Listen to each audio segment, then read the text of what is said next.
All right. I was just got caught up in the music that was playing. Good evening, Saras. Good evening. Welcome to our grad advisor chat. I thank you all for jumping on tonight. We do have an agenda for us. I want to talk about also who we have on this meeting tonight. We have, go back a slide, please. If you can let me know in the chat where you've come, well, your graduate chapter and what chapter that you are the supervising graduate chapter. And if my Basilei, the graduate Basilei, let me know that you're on as well. And so let me tell you who's on with us tonight. We do have Sarah Valencia Bean, who serves as a South Atlantic Region Membership Chairman. And you all know Sarah Valencia works closely with me when it comes to conducting membership experience processes in the region, both on the graduate and undergraduate level. So she works very closely with the graduate advisors out there. And then we have Sarah Burnetta, who is with us. She serves as a South Atlantic Region Grad Advisor Liaison, and she is here when it's time to step in and support our graduate advisors outside of membership experience. Any other issues you may have, anything navigating the chapter concerns, Sarah Burnetta is here. And then we have all of our graduate and undergraduate cluster coordinators. You all know I believe it's important that they can hear the same conversation because sometimes they get questions asked of them and want them to be knowledgeable as well. So let's give them a virtual clap and welcome them all. But we are going to, and I want to thank our tech team for supporting us tonight. Thank you, Sarah Shmika, for supporting us as our virtual liaison, helping us navigate the meeting tonight. And Sarah, who's the audience for tonight? Our graduate advisors and the supervising graduate chapter bachelors. And you may say, Madam Regional Director, why do you have us both on this call? So, Saras, as we've navigated this journey, we've encountered some scenarios where there has been some conflict between the graduate advisor and the graduate chapter bachelors. And there's also some folks who are have this certain myth or belief that the grad advisor doesn't have to talk to the bachelors. And so we're going to dispel some of those myths because we want to make sure that we have healthy working relationships because ultimately we want our undergraduates to have the leadership necessary for them to soar. So that's why both are on. So we're all hearing the same message and we can all manage our expectations. So we have a great meeting for you tonight. Please put your questions in the Q&A. Shamika, is that good instructions? I want to make sure we're going to navigate. Don't put questions in the chat, but put them in the Q&A as we go through the presentation. Yes, all right, next slide. All right, Sarah, so here is our agenda for tonight. We're going to talk about communication, mentorship and leadership development, chapter operations, chapter evaluation, availability, and support. So that is our agenda for tonight, and we will go into our next slide. And I'm going to ask if you can pull up Valencia and Bernetta as we navigate our conversation today. All right, so Sarah, first I want to talk about communication. I think it's important that I want to help you understand that it's important that we want consistent and effective communication between the grad advisor, if you have an assistant graduate advisor, and your graduate chapter bachelors and the undergraduate chapter bachelors, and all of the members of your graduate advisor council.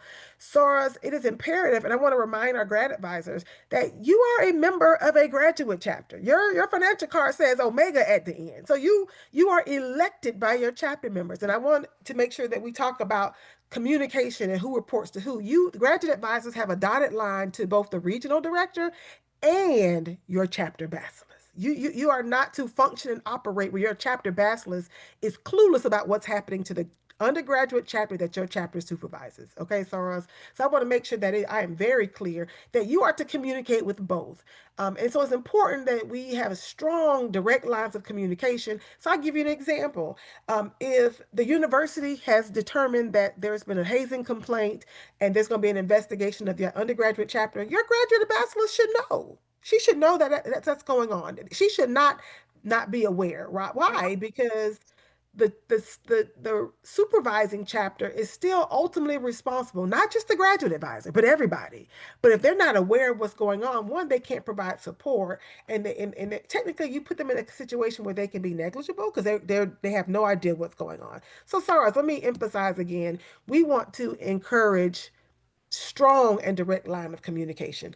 Grad advisors, please communicate with your graduate chapter bachelors and provide regular reports to the bachelors. I hope that you all, I would, one a good suggestion is to open up invitations to the chapter meeting. And your bachelors should be coming to the chapter meetings. And Basilei, you should have an interest in what's happening with the undergraduate chapter that you supervise. I'm not saying you have to go to all of their meetings, but be intentional about, and I haven't gotten to this slide yet, but we're going to talk about mentoring.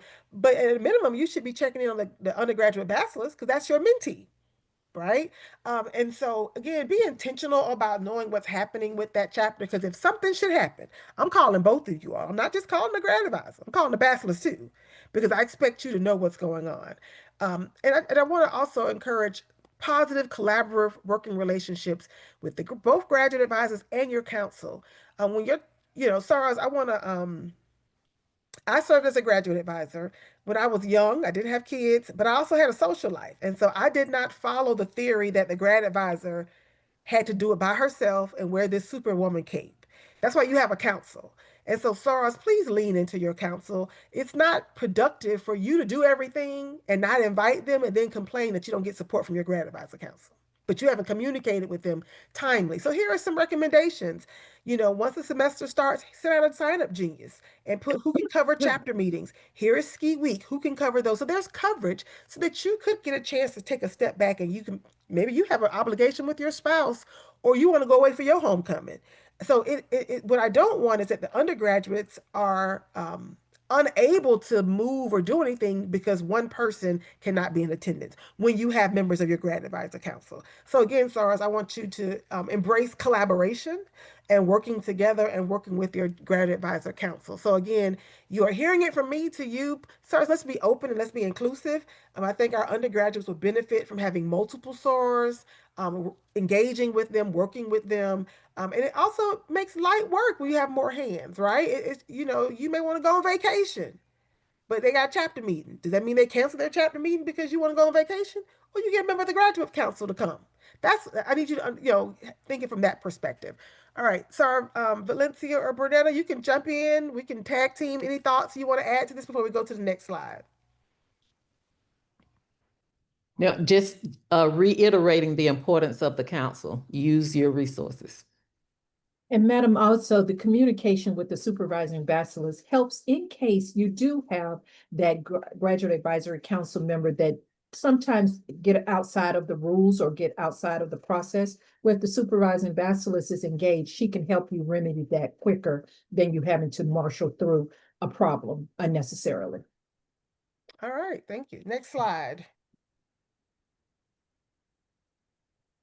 All right. So, Saras, we are, we've talked about communication. We've talked about, that beautiful dotted line that we talked about as far as reporting perspective. Again, the grad advisor, you are to report to the regional director, but you also are to report to your graduate chapter bachelors. So you can do that at the same time, but I just want to make sure I'm clear that you are to report to both. And I just want to make sure we all are on the same page. Because, for example, I've had a couple situations where the school had reached out to me. I always invite the sponsoring graduate chapter bachelors. The institution should know who that is, as well as the grad advisor. All right, let's go talk about mentorship and leadership development. SARS, I want to make sure that we are continuing to look for ways to assign our undergraduates mentors.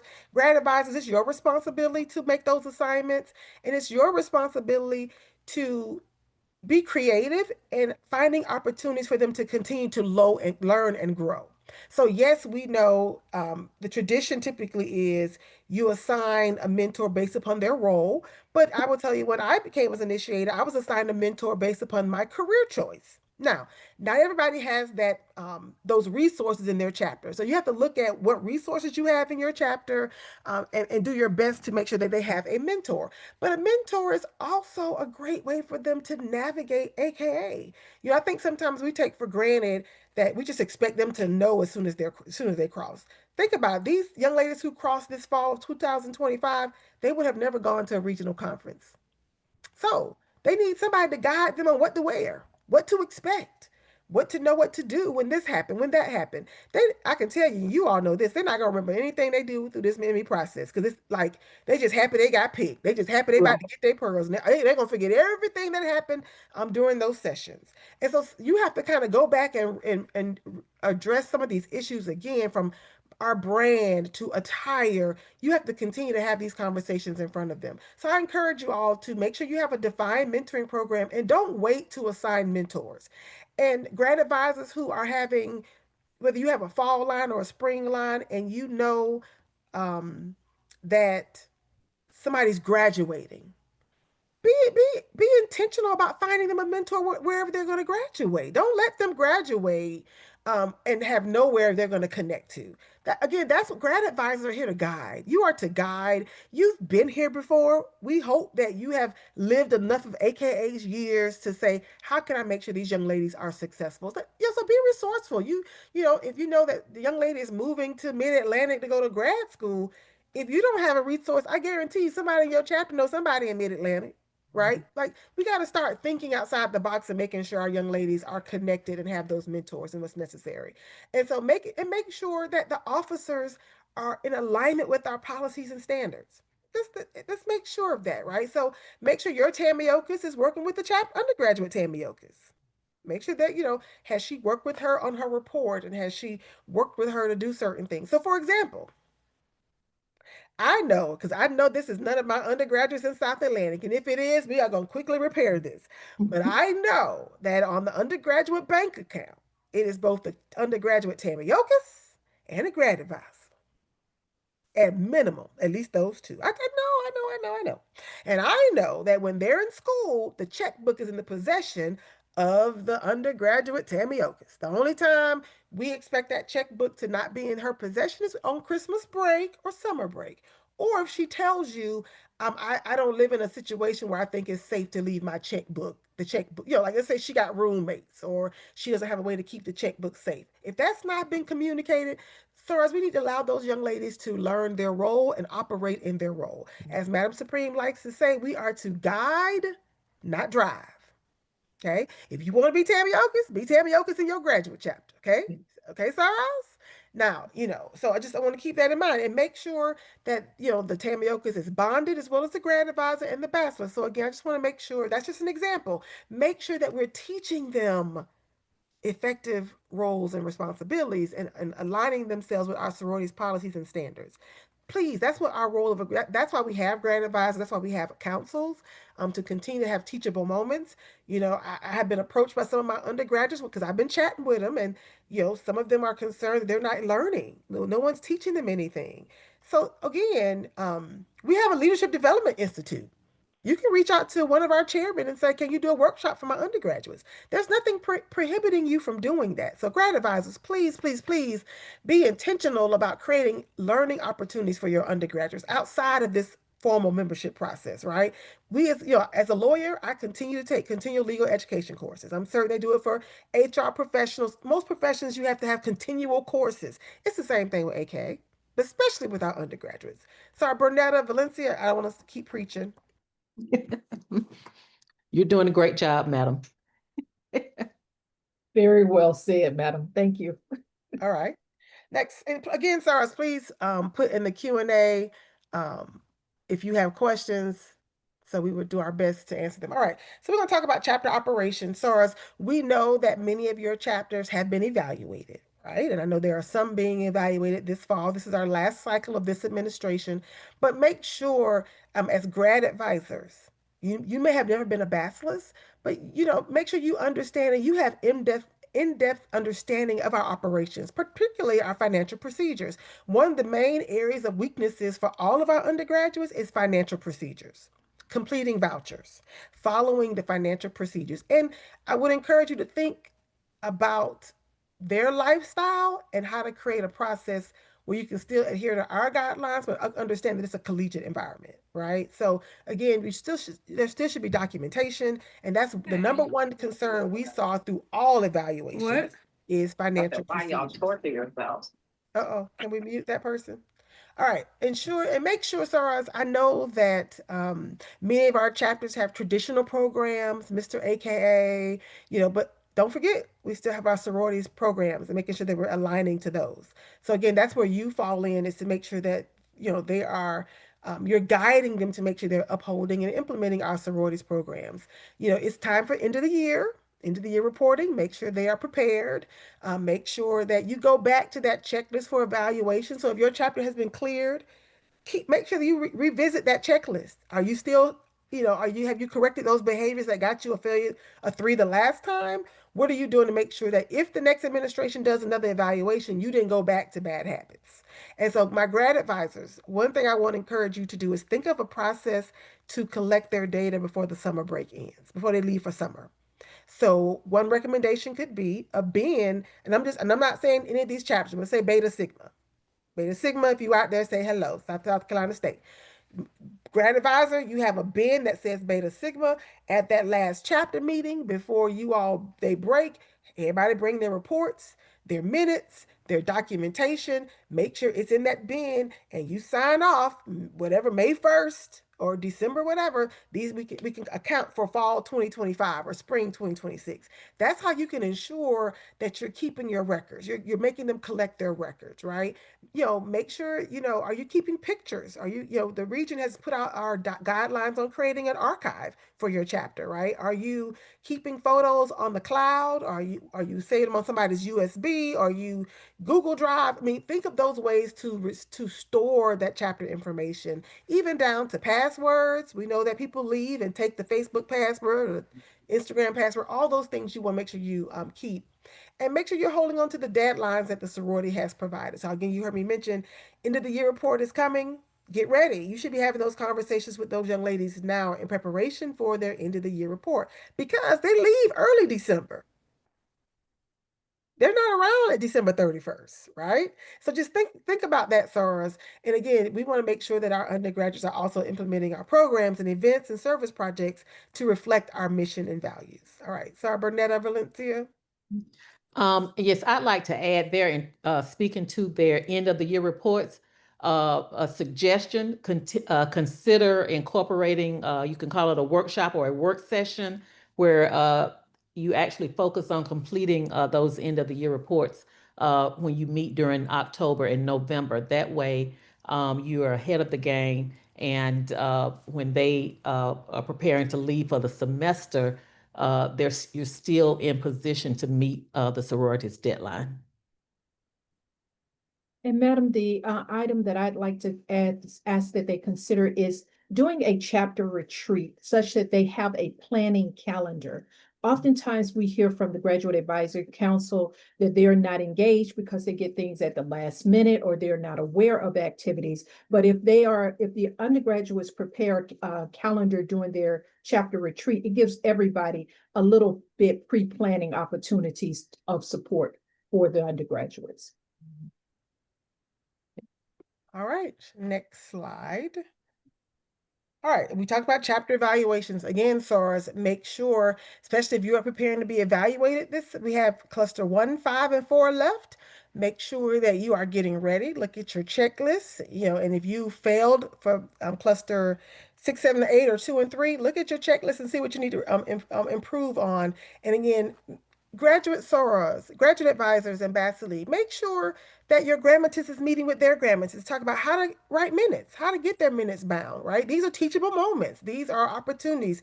Maybe a lot of chapters have what they call an orientation. Invite them to the orientation so they can learn about chapter operations. So again, I know we say you have to do the 2 meetings a year, but there's nothing to say you can't do other opportunities where you can learn and train. So invite your undergraduates to, if you have any leadership development classes that you're offering, invite them, right? So they can also learn and grow from what you're offering to your graduate sorors. So again, our documentation is key.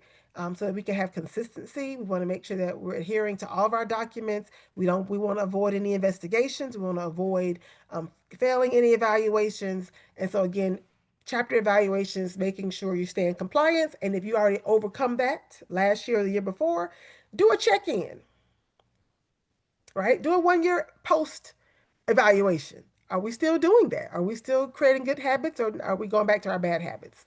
All right. Did I miss anything, Sarah Valencia? The only thing I'll add, Madam, is to identify a depository for that data. If you, like you asked them to create bins that maybe they can put that data in, or they can have electronic depositories, because when evaluation periods sometimes cover basilees or members of that chapter who are no longer there because undergraduate chapters evolve regularly. So having a regular depository will be able to capture that history when it's necessary to present it. Renetta? Yep. All right. I'm good. Okay. All right. So I want to now save some time, Sarah, to talk about support and availability. So Sarah, we mentioned you are to have 2 meetings a year. Please create opportunities to have consistent and visible presence with the undergraduate chapter through regular meetings, events, and communications. Again, Sarah, some chapters have a newsletter that they share with their graduate chapter about what their undergrads are doing. Brag on your undergraduates. What awards are they getting? What are they doing on campus? Maybe you have a basketball athlete and her school is going to the championships. But brag on your undergraduates and let your graduate chapter know what's going on. But it's a great way to share information, a great way to share their schedule and how you can be of support. And again, you want to make sure, grad advisors, you have an open line of communication with the Greek Life Office, SORAS. That is imperative. You want to establish a rapport with them. You don't want to have your first time meeting them. It's because there's a problem. So if you are a new grad advisor, go out and introduce yourself and ask to meet with that person, that's over Greek life or who's assigned to MPHC. Make sure, because there may be a situation where you need to ask for an extension or a waiver, and now you don't have a rapport with them, right? So again, you want to establish a relationship even with those who supervise our chapters on those college campuses. So make sure you do that, as well as have a good relationship. If your school requires an on-campus advisor, I would encourage you to have a regular meeting with them so that you have open lines of communication and that you all are working together and not working against each other. And again, make sure, you all know I live by office hours. Maybe you should have office hours so your undergraduates feel like there's a way to contact you, but it also creates boundaries. If you have a full-time job or you a teacher, you probably cannot take calls during the day. So establish office hours or when you can talk to them, a way that creates open lines of communication. And please, please, Soros, provide timely responses when your undergrad inquire, please. And don't dismiss them. If they've asked, they're curious. And because they want to be valued and they want to be seen. So, Saras, let's try our best not to dismiss questions. And one thing I want to share with you, um, we talk about the generational divide in the professional setting, but we don't ever really talk about it in the impact in the sorority setting and how it's perceived. So some of our grad advisors are baby boomers. Some of you are Gen Xers. This is what I know. If you question a baby boomer, they see that as disrespect. But it doesn't mean you don't have a valid question. It's just seen as she just being disrespectful. I said what I said. Well, she has a question and she has a right to ask that question. So I just want you all to be mindful of in which your posture when you receive the question and how you respond to those young ladies. So again, be timely in your response and be intentional about how you respond. Think about your words, how you say them, because everything is a teachable moment. Um, Valencia, y'all can jump Yes, in. ma'am. Go ahead, Sora Burnetta. Yeah. And I wanted to reiterate the piece about communication and building those rapport with the campus officials. Uh, I don't believe we can stress that enough.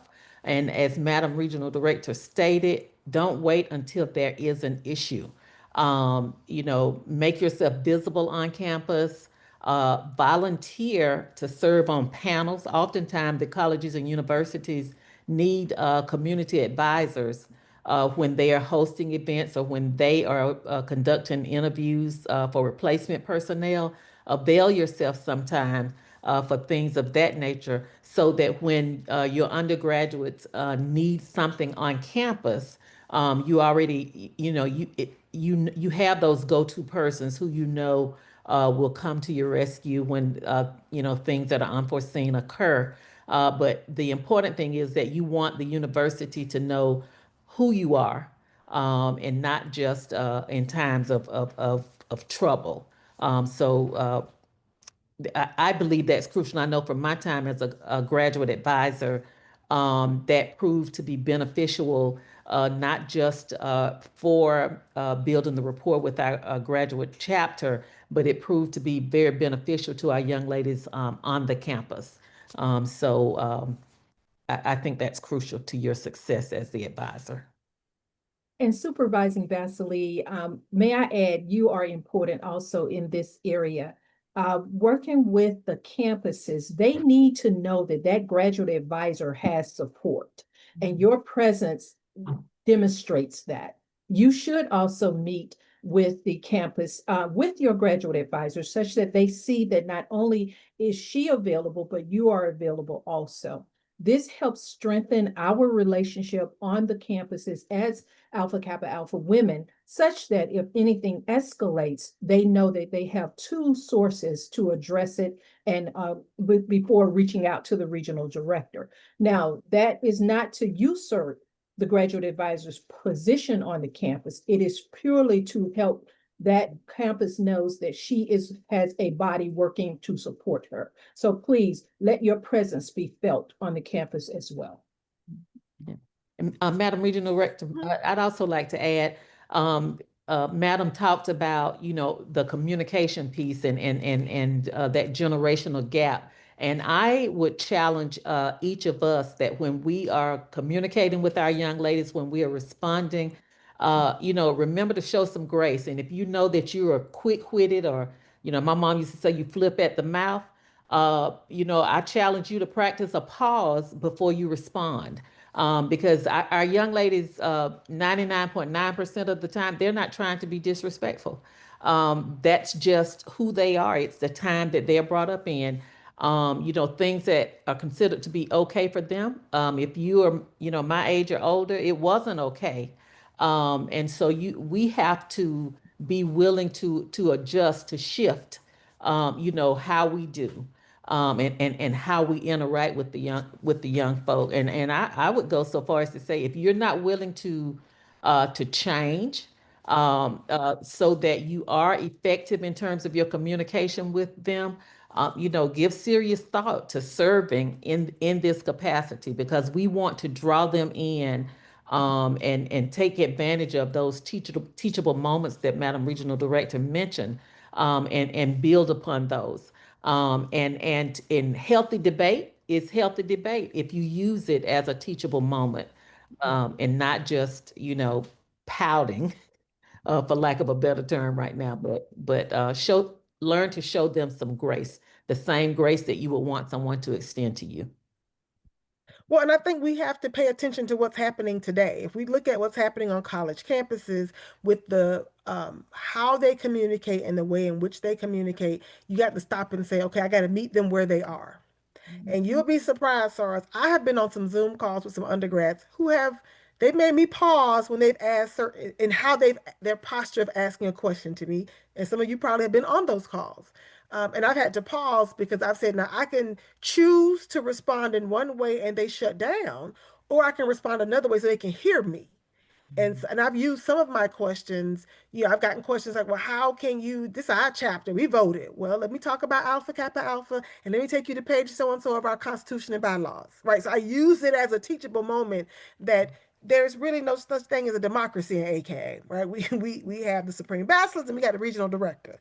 So you can make a choice. And so grad advisors, you spend more time with them than I do, right? And so you should by now have learned this person is more of an introvert, or this young lady is an extrovert. How I communicate with Tasha, I mean, I work with how I communicate to Tiffany. And you got to pivot as a graduate SAR, or find your tools and support from your members of your council who can help you in that way as well. All right. And there are resources out there, SARs. There are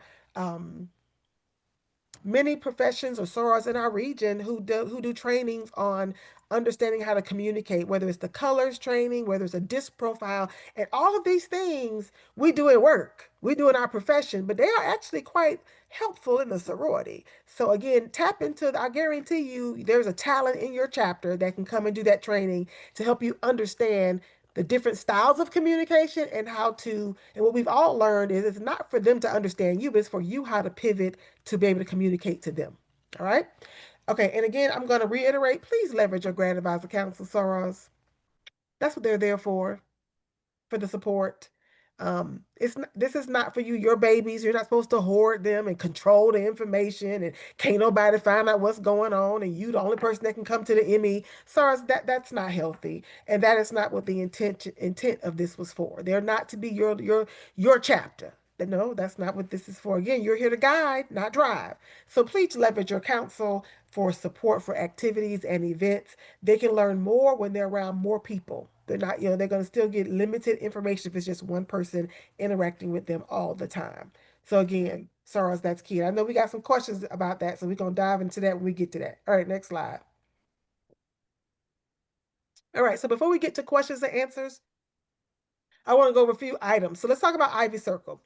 So, SARS, Tiffany and Friends, for those who have seen the e-blast and you've heard me talk about it at the cluster so far, which was 6, 7, 8, 2, and 3, Tiffany and Friends resources are for more than just grant advisors. So that all that money is not, and I specifically said that it's in the flyer. It is to help me finish the bench dedications, to support the regional conference, and to support grad advisors who do not receive support from their graduate chapter. Okay, so let me tell you what I mean by that. SAR Bernetta Jones is a member of Lambda Epsilon Omega. And Lambda Epsilon Omega got over 500 members. Lambda Epsilon Omega is the home of the first Supreme Bachelors. I would probably call her Bachelors if Bernetta applied for Ivy Circle funds. There is no reason why a chapter of Lambda of Leo to not have the support necessary to support her. This was specifically created because we've been contacted by a small group of grad advisors where they may have a small graduate chapter and don't have the resources to support their graduate chapter. So, sorry, this is not for everybody. This is for grad advisors who don't have the support of their graduate chapter because the graduate chapter doesn't have the financial means to support that grad advisor to go to Vegas, to go to the regional conference. They got to go with them to these events. So again, I just want to make sure I clarify, and you still have to apply. And we're going to ask you some questions. We're going to ask, are you in your chapter's budget? How much do you receive from your chapter? We're going to ask those questions because again, graduate sorors, graduate Basilei, you agreed to to supervise an undergraduate chapter and have this role as grad advisor. So it should be part of your strategic plan to get your chapter to a place where you can support that grad advisor. She's just as important as officer as the bachelors and the Tamiokas because the grad advisor cannot, I mean, the undergraduate chapter cannot exist without a graduate advisor. Okay. So graduate Basilei, it's budget season. If your chapter does not have your grad advisor in your budget, I need you to have a crucial conversation with your budget and finance committee. Okay. I need you to have a conversation about that. We all know how much this stuff costs, right? And so you know that we should also not price people out of being grad advisor if they cannot afford to go to these conferences because you could be losing good candidates because they could be, they financially have kids and can't afford it, but then yet they don't have the support, but you want them to be serving that role. So that's why I got grad chapter Basilei on this call too. Now this is on y'all. You as a leader, make sure your chapter have the resources necessary to supervise and support your grad advisor, right? And so the Tiffany and Friends is for my small 10% of my grad advisors out there that I know your chapters don't have the means. You got some of my chapters have 30 members, but they're the closest to that undergraduate institution. So they have to be the supervising graduate chapter. So that's what that is for. And those grad advisors know who they are, who reached out. And the reason why they didn't get funding before is because I didn't tell the region that's what I was using Ivy Circle for. And I'm a stickler about being honest with what I said I would use the money for. So Tiffany and Friends, we will take a portion of that money to support those grad advisors for the remaining two conferences that we have coming up. Now, undergraduate support. And let me tell you, the announcement will go out for regional conference and Boulé. Looking for that announcement for to go out to the same time as for undergraduates as well for those grad advisors. And we'll have the criteria in the application for you to complete that. But let's talk about our undergraduate support. SORAs, we have multiple sources to help them. We know that 2026 is coming up and we have the Boulay. So the Ivy Circle is to support regional conference, cluster, aka the capital, and we will support Boulay. But what I don't want our undergraduates to do is fail to apply for the Danette Anthony Reed EAF money for Boulay. Okay. SARS, that's another source of money. Okay. So I would encourage you to start there first and then apply to both at the same time. But please don't leave that money on the table. Please make sure your undergraduates are applying because we need you all to have your delegate strength in Vegas, right? We need that, right? But SARS, grad advisors, let's have an honest conversation. We know now, on the region level, we all talk to you in advance. Read your emails from me, please, or Latarsha or Valencia, when we ask you how many rooms you need for the regional conference. Soros. Let me just, we don't just hold these rooms indefinitely for you when you want to decide to get back to us. There is a contract that we have to do something with those rooms by a certain point. And so monetarily, I'm not going to contractually hold the region liable, responsible for rooms because you haven't decided yet how many rooms you need. It's a courtesy for us to ask that. We don't have to do that. And I know for a fact you weren't getting that before, right? And so what I'm saying to you is when you receive the email, but I want you to start having a conversation in January with your chapters about regional conference in Boulay. Who's doing internships? Who can attend? Who's going to the regional conference? Vote for those delegates and get your delegate information in by February the 15th. Saras, not March, not April. That rule has been the same since I was back in 2010. That rule has not changed. So, grad advisors, plan ahead for that January meeting for them to vote on their delegates so you can turn this information in timely. But have a conversation with them about regional conference and talk about the date and the schedule and have you all plan ahead of time who's going to be able to go. And I know things change, stuff pop up, but at least try to plan for that, right? So that you can then, when we send out the email saying how many rooms do we need to hold, we are holding those rooms, but we're going to let them go if you don't come and put on the credit card, right? And yes, you have to put a credit card down. So, graduate chapter Basilei. Listen, Basilei. Some of you supervise very large chapters. And I'm not asking any grad advisor to put $10,000 on her credit card. That's not what I'm asking. However, what I'm saying to you is this: some hotels will allow you to send a check to hold your rooms. Right. So it's called planning and having those conversations. If you know you're having that problem, reach out to the region in advance, not let those girls get to the hotel and they ask for a credit card. Now, I also know some of our undergrads, and I got my cluster coordinators on here. They use their credit card for everything else. Okay. So we got to have those honest conversations about what is expected of conference attendance, holding your room, making the reservations. But I want to talk about the reason why planning is important because we also know it's the Hunger Games of registration, which is why we offer this at the regional conference. So you all are not running down trying to find rooms for your undergraduates. But I can't help you at Boulay. So this is what I'm going to talk about when it comes to Boulay. SARS, typically Boulay registration comes out in April. This year, we should not be in that problem because we are earlier. We're the first week in April. So we shouldn't get caught up in the frenzy of registration like what happened this past year. So, what does that mean? Start planning now so that you're ready because your girls have to register to get a room. So, I mean, again, that's the process for us, right? And they may not have already heard from EAF or heard from Ivy Circle, but go ahead and do your best to support them and make sure they have housing and they have lodging. Okay, Soros. So that's what I'm saying about planning ahead and being prepared because we all know graduate Soros will take up all the rooms, right? That's what happens for Boulay. They ready to register as soon as it drops. Okay, so again, plan, strategize, work with your graduate bachelors to be prepared. And we have the support for you, but we also need you to do your part. All right, Bernetta.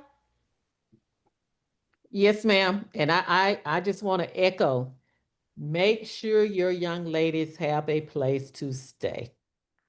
Do not have your young ladies arrive at regional conference or Boulay and not have lodging. If you, graduate SARA, graduate advisor, graduate chapter members have lodging, your undergrads should have lodging. Think about them. If it were your daughter Mhm. going, and that's what I always tell grad advisors when they talk to me. I say, I have a daughter who's a sorrow. And I used to tell my undergrads, I treat you like mine when it's time to go somewhere else because I know how I want people to treat my daughter. So think about it through that lens, and I'm confident you won't have young ladies traveling, not knowing where they're going to lay their head. All right. And Valencia? Madam, in most ME sessions, we do include the registration for those various conferences. So they know from the beginning what base number that they are operating from. So we want to make sure that we get those young people registered as well as the hotel accommodations timely enough that we do not have any misfires.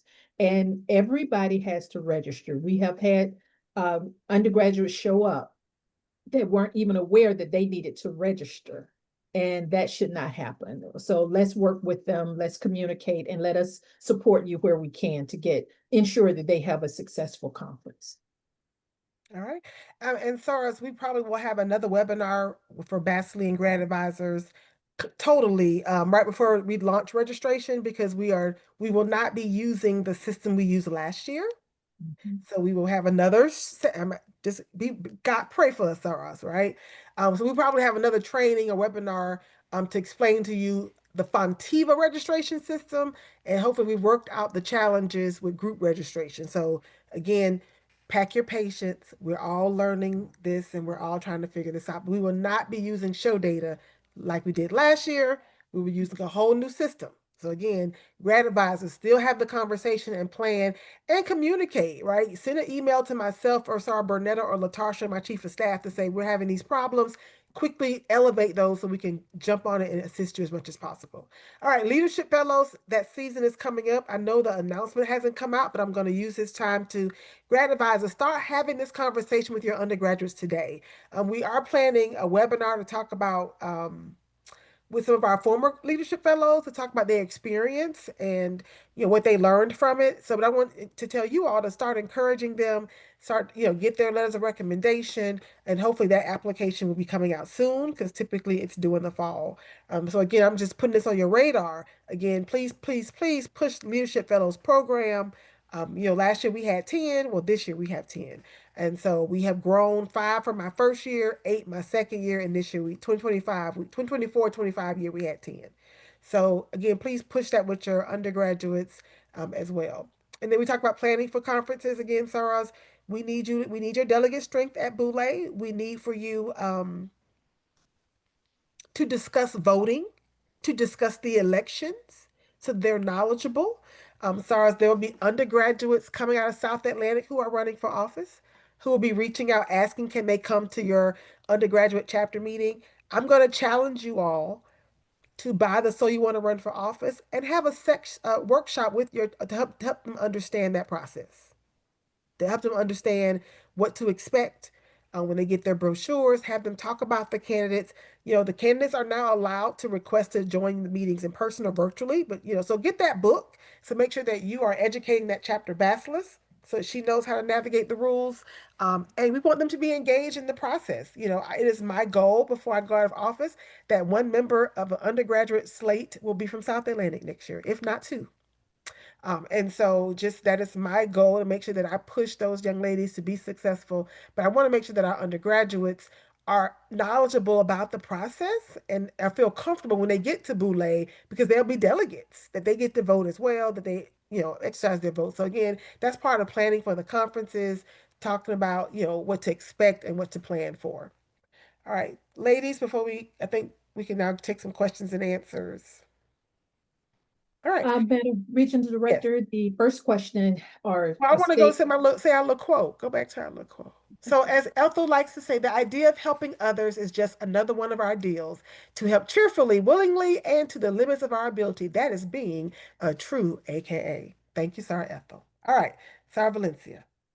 One of the questions was that a supervising bachelorist understood that the graduate advisor asked the campus to not include her in any communications. Is that appropriate? That's not appropriate. That is not appropriate. So, Sarah's, we're going to have an honest conversation. How would you feel? right? Because the sponsoring graduates chapter is still responsible. See, we're losing sight of the fact that just tonight, SARS, we had a board meeting before I got onto this 8 o'clock call where I presented two undergraduate charterings to come to South Atlantic. And not once did I say, on behalf of so and so as grad advisor. What I said was, the supervising graduate chapter is so and so Omega. The chapter is responsible for this undergraduate chapter, and they elected you to be a grad advisor. You are an officer of whatever Omega chapter. You don't get to stand alone. You are sworn into office. I don't have a special swearing in ceremony for grad advisors. You are sworn in that chapter along with the historian, along with the archivist and the tabiokis, and you are a chapter officer in your chapter. So, SARS, that is inappropriate. If you would communicate to your university, not to communicate to your bachelors, that is inappropriate and that is not okay. So you need if you're out there, please repair that and create a better working relationship with your chapter bachelors. Thank you, Madam. The next question is it okay for the graduate advisor to constantly change the meeting and not let the graduate advisor council know until the last minute? So the answer is no. We're talking about the chapter meeting for the undergraduate chapter. Yes, ma'am. So let's talk about chapter operations. Okay. So, and then I'm going to talk about this from several perspectives, right? Just basic courtesy. It's called advanced communication, right? You should notify people when there's been a change, but no one should be changing a meeting without giving notice. And per our documents, per Robert's rules, you have to give notice that you're going to change a meeting. So you just are not to be changing meetings all whenever you want or it doesn't work. So again, you're not setting a good example that you're just changing their chapter meetings. Because are you notifying the chapter members that the meeting changed? Per our documents, you would be upset if your chapter bachelor just changed the meeting and didn't communicate to the chapter. It's basic courtesy. Basic courtesy. So as we got to get back to being respectful and courteous to our members, but specifically to our bachelors. That is our bachelors, and we must have some respect and deference for that role. So no, it is not appropriate, and it's a poor example of operations. We expect our committee members to communicate a time change and a venue change and an advance notice so people can move accordingly. That's basic courtesy. That's professionalism 101. Madam, the next question is who organizes the hotel reservations and travel for the undergraduates for the South Atlantic Regional Conference, Leadership Conference, and all conferences? Okay, the grad advisor. Next question to that same sentence, should the undergraduates travel by themselves or should they travel accompanied uh, by a parent or someone from the Graduate Advisor Council? Okay, so this is the regional director's opinion. So I'm going to just say that that's going to be my disclaimer. This is not the opinion of Alpha Kappa Alpha Sorority Incorporated. Some of these undergrads, 21 years old. Some of these undergrads, their parents sitting in the college, they drive and they got automobiles and they don't need their parents' supervision to go up the street to visit another university. SARS, I think, again, you're to guide, not drive. They don't need a chaperone. These not high school kids. What we're saying is that you should know where they're going. You should know when they're planning to get there. You should have an idea of when they're arriving. So again, that requires coordination. That requires communication. Maybe you have a group meet. I would encourage them to go in groups, not by themselves, right? And that's just for safety reasons, right? So I don't like. Let's say the grad advisor can't go to regional conference because of work commitment. Does that mean they can't go to regional conference? They don't have to fly with you to Vegas if they don't leave at the same time. They say they have an internship. So they're adults. Some of them are they're in school. Their parents are sitting away. I just think it requires coordination. Maybe you start a group meet and know when they're arriving, and I would have them have a travel buddy. Maybe it's, 4 or 5. Now some chapters, use a bus if you're far and it can be expensive, right? So I know South Carolina State and Claflin are good for this. They'll rent a joint bus and they all come together. But I don't think you should have undergrads on the car for 8 hours if it's safer for them to be on the bus. But I just think it requires you to manage that and think through your travel plans. But I don't think they're required to have a chaperone. I think these young ladies are 19, 20, 21.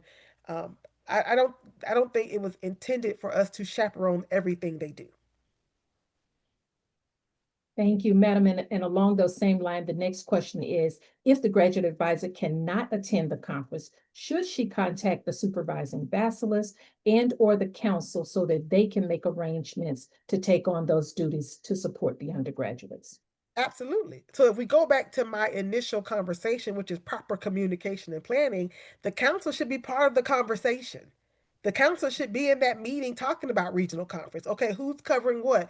Who's going to the luncheon? Who's going to help them with their awards and exhibits? I mean, like that's you should have a conference planning meeting with your council and the existing chapter members, right? Because if I'm walking around the conference and I see Zeta Omicron and I don't see Felicia around, but I see another member of Delta Kappa Omega, I'm gonna ask, well, why Zeta Omicron look lost? I'm gonna ask. So chapter member, and I'm sorry to see somebody laugh. I'm not trying to call people out, but it's the names that come at me really quickly. But I'm going to ask why they look confused, right? And so I'm expecting you to communicate. So I think you all, this goes back to communications 101. You all should be working together. And if the grad advisor cannot attend, yes, she should get backup. She should have backup. Yes.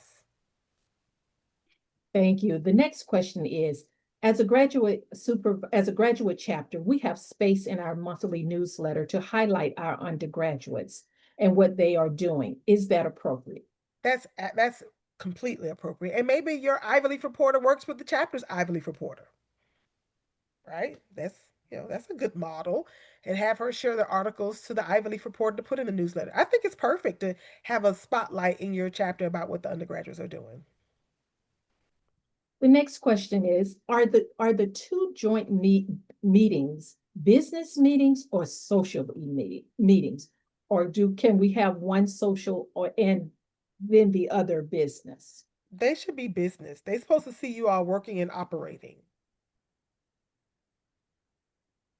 The next question was, are the two business or two joint meetings mandatory, or can one be subjective to an event outside of the graduate chapter? No, they should be business meetings. The purpose of them is to see you all for you all to see them working and for them to see you working. A social event is not a business meeting.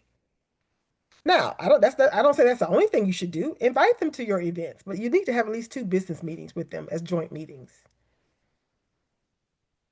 The next question is, Madam, please clarify, financial certification is required to become a graduate advisor, or is financial certification a recommendation? It's recommended, it's not required. And let me just say this. I would encourage grad advisors to take the bachelor certification. Like, Mhm, so if most grad advisors have not been a bachelor's, that's typically right. mhm. So how can you make sure they're operating if you've never functioned in that space as well? So I would encourage you, if you have the time, and is to take that certification as well to see what's required in chapter operations, so that you can properly guide them, right? So, but no, you're not required to do bachelor certification or financial officers, but it is strongly encouraged because guess what, grad advisors, you can sign the checks. So you should know what our financial procedures are. The next question, Madam, is, can the graduate chapter bachelors have access to the undergraduate chapter's bank statements if requested? Um, you can request them and they should give them to you, but you can't be on their bank account. Okay. How critical is it for the graduate advisor to be versed in parliamentary procedures? It's extremely important. It's important. So again, this is the most interesting dynamic for our grad advisors because I think we've got grad advisors who willingly want to serve, who willingly want to work with our undergraduates. But if you don't know Robert's rules, you really can't provide guidance on Robert's rules, right? And so I would encourage grad advisors to be curious about expanding your knowledge. Be curious about learning more about the sorority and growing and expanding your experience and understanding the document so that you can be a better grad advisor, right? You can be that grad advisor that's fun. They love you because you support their events, but they don't know how to run a chapter meeting. So then they like you. They're going to always vote for you, but they can't run a chapter meeting, right? Or they can't make a motion. So we got to stop and say we got to make the main thing the main thing. So I would encourage grant advisors to, understand Robert's rules, understand parliamentary procedures, so that they can be a better grant advisor. The next question is, when in the undergraduate meeting process is a best time for undergraduates to develop and hold consistent committee meetings? Wait, repeat this question. When in the undergraduate meeting process, and I think just in the series of the 10 meetings that they have, is it best for undergraduates to develop and hold consistent committee meetings? Okay, so my answer is going to vary based upon the chapter. So, because I think you have to look at the dynamics of the chapter that you supervise, right? So, what will work for a chapter of 70 members versus a chapter of 5 looks different, right? So, I think, but the first thing I would say is you need to craft a way so that they're planning properly. What that looks like will vary, right? So, I'm going to use MuPi. MuPi has almost 50 members. MuPi bigger than some of my graduate chapters. Okay. So MuPi can actually have committees and function like a graduate chapter. So, you have your monthly chapter meeting. You encourage those committee chairmen to schedule their meetings so that they can plan and use the chapter meeting for reporting purposes. So, I mean, I think you encourage them to meet based upon what is required of them, if that makes sense. So, like they should be meeting now. Their budget committee should be meeting now to present a budget to the chapter. Have they had a budget meeting? Have you had a budget committee meeting with them in September and October? The nominating committee should have been meeting in November, September to prepare the slate for elections. Like, so look at how your chapter functions and operates and find a way to mirror that for your undergraduates. But you may have to carve it out in a way that's conducive for the size of your chapter, right? If it's only 6 of them, maybe the chapter meeting is the first half of this chapter meeting is a committee meeting, and then you go into the chapter meeting. So that's you're gonna have to kind of do it. It's gonna be each one is gonna be different, just because each chapter is so unique and has different dynamics. I hope that answered that Sarah's question, because there's no perfect answer, but they should be meeting as committees. Whether, like, let's say they're planning ski week, when they should start meeting that now. Let's say you have a chapter that they know in 2026, fall of 2026, they will be celebrating their 50th anniversary. Grad advisors, please let them start a golden anniversary planning committee now. Mhm. Because I want to say this, Sarah, I'm glad this came to me. Anniversaries should be planned by the undergraduate chapter, not alumni. Anniversaries should be planned by the undergraduate chapter. But if you all don't provide guidance to them, what ends up happening is the alumni feel frustrated and they go do it themselves because you all have failed to provide guidance.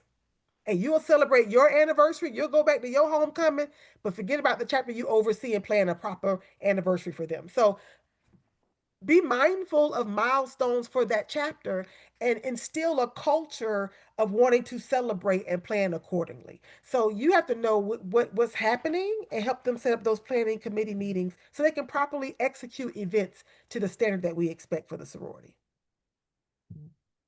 Madam, another question that has come in regarding homecoming. What Okay. is the role of the graduate advisor and the supervising bachelorist when it comes to homecoming on the campus that have long traditions of that have long traditions? Yeah. You just triggered for me because I owe somebody an answer about homecoming for another school. So schools that have long tradition. So again, I'm gonna go back to what our rules say. That our alumni are not to return to events or interact with our young ladies on campus unless they've been invited by the chapter. Okay. So what does that mean? Our undergraduate chapters should not. I'm going to use Beta Alpha because they're very good about communicating, and I know I owe the grad advisor a response. They will send to me an email. Here is the schedule of activities. This is what we want the girls to come to. Can they participate? Okay. So whether it's tailgate, whether it's convocation, they provide a list of things. And so that's the best way to communicate to the graduate advisor, because we want to avoid any unwarranted situations. We know things happen during homecoming. So grad advisors, you are to be aware if they're interacting with alumni and to what degree. So, for example, one year when Beta Alpha, I said, well, is there going to be alcohol at the tailgate? So, what is their plans to provide wristbands for those who are under 21? Because some of our girls are under 21, and I would hate for them to serve alcohol to a 19-year-old, right? So, those are kind of things we walk through when they submit their list to me. And I ask those questions because it's a risk, right? We want to avoid risk. We want to make sure we're protecting our chapter and our members and our graduate sorors. Because believe me, something happened to that girl, her mama gonna sue, and she gonna want to know who gave her baby alcohol. So, grad advisors, you are to be aware of what they're participating in for homecoming. But I would, and you. They don't have to report to you everything. Like they go into the game, you don't got to go with them to the game. That's they're a college student. But if there's some type of tailgating and alumni is tailgating at a tent, they should not go unless you've been instructed that they're going by the tent and that you can be there or somebody from the council can be there. Because we want to avoid, I hate to sound like I don't want them to interact because I do want them to interact with those who've attended and come back. But we want to avoid also some unfortunate things that has happened in the past. There's always that one rogue Sarah who don't forgot that she's not an undergrad anymore, right? And someone has to be there to protect our undergraduates and to make sure that it's a safe and healthy interaction. So, um, grad stars, have a conversation with your undergrads prior to homecoming. Ask for the schedule, what their plans are. Have they been contacted by alumni and have that conversation with your and most of our graduate chapters, you have alumni from that school in your chapter.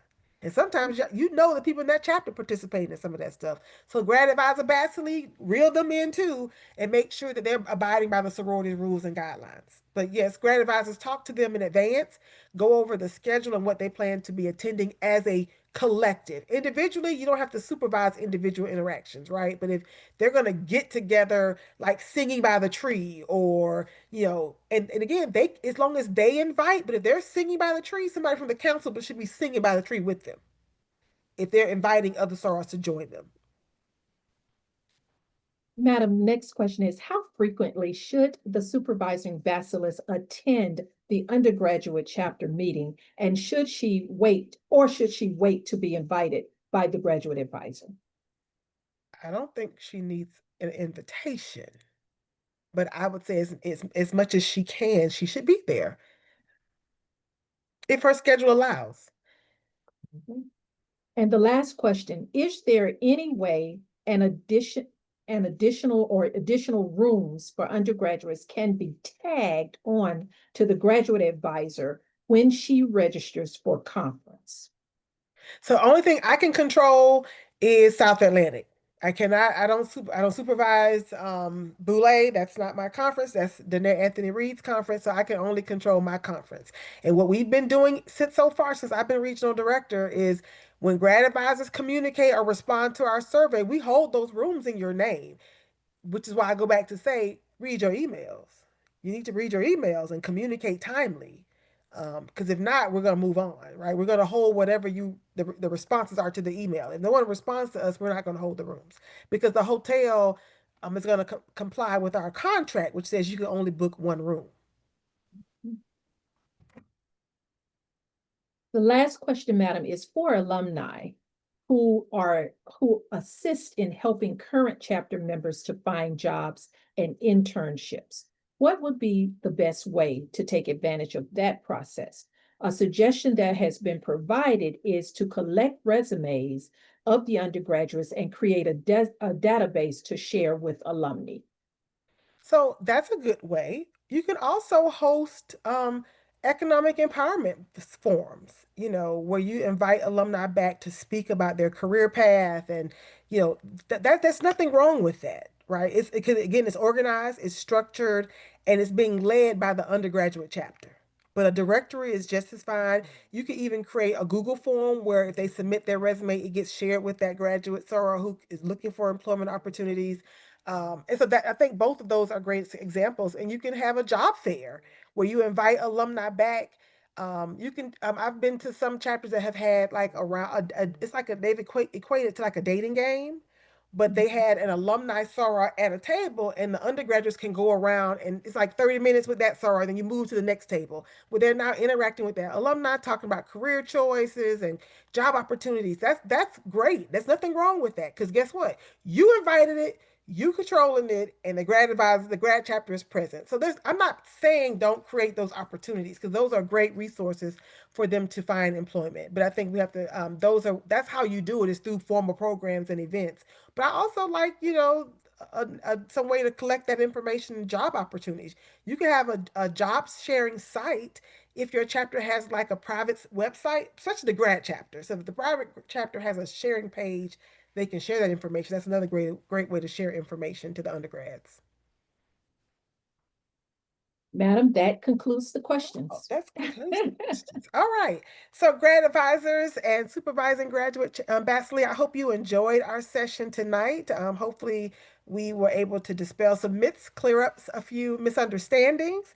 I'm going to assume positive intent that when we get off this call, we're going to work towards healthier relationships between our supervising graduate bachelors and our grad advisors.